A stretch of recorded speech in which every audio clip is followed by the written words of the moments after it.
What's up, YouTube? Welcome back. Do you love 45 Super? I love 45 Super. We have a Remington R1 chambered in 45 Super. Now, what is 45 Super?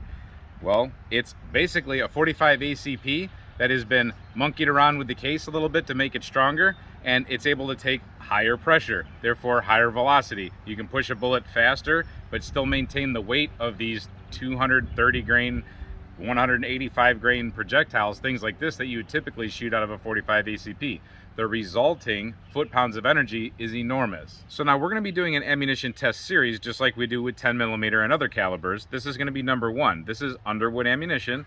This is going to be a 185 grain jacketed hollow point going at an advertised velocity of 1,300 feet per second. This is hotter than you're going to typically see any 45 ACP ammunition, and including 45 plus P ammunition. We're going to use this Remington R1 chambered in 45 Super, which is an extremely accurate gun. I'm going to shoot at this B8. We're going to get some accuracy through a chronograph, and you'll be able to see the recoil also at the same time.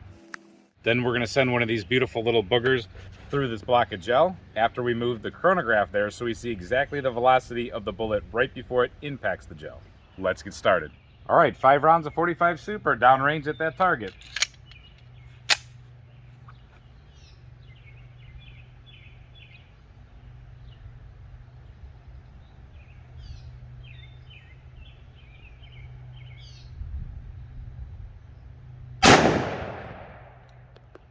$13.04.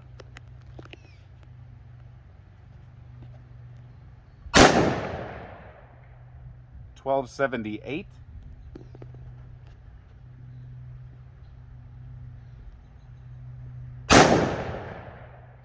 $13.03.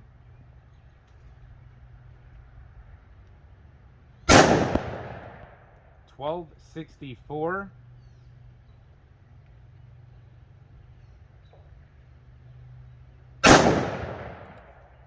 And $12.87. And yes, it came out of my hand because I'm focused on shooting, but it is pretty stout. It's no joke. It's a real cartridge, but it's nothing different, I'd say, than maybe a stout 10mm would feel. So this was my very first shot, and I know that I drug through the trigger a little bit extra. I kind of forgot that 1911 has a little bit longer trigger. Definitely my fault there. Then the rest of these are right where they should be. I mean, I hit 3 right there across the X, and then that one up there. Very happy with that accuracy. You see the velocities there, so let's put one through gel and see what happens. All right, 15 feet off the gel and chronograph. Let's see what happens.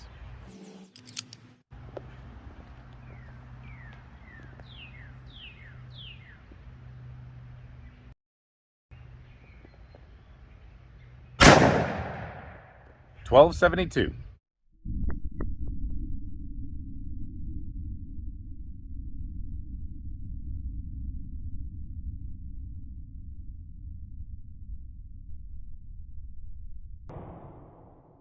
All right, $12.72.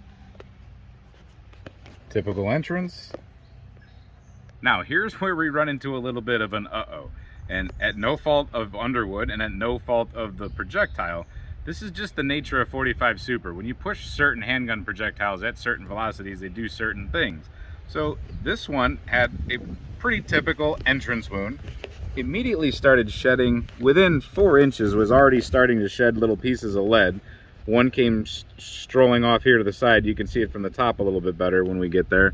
That came off at about 5 inches. But the entire bullet itself stopped at 9 inches. It might have had a little bit of a poke through. I see a little streak to maybe 10 inches. But the bounce back and the final resting place is 9 inches. It's smacked flat. It's like a little Chinese star in there right now. And if you look from the top down, you'll see what I'm talking about with that little piece of lead that kind of came off the side of it like a little comet.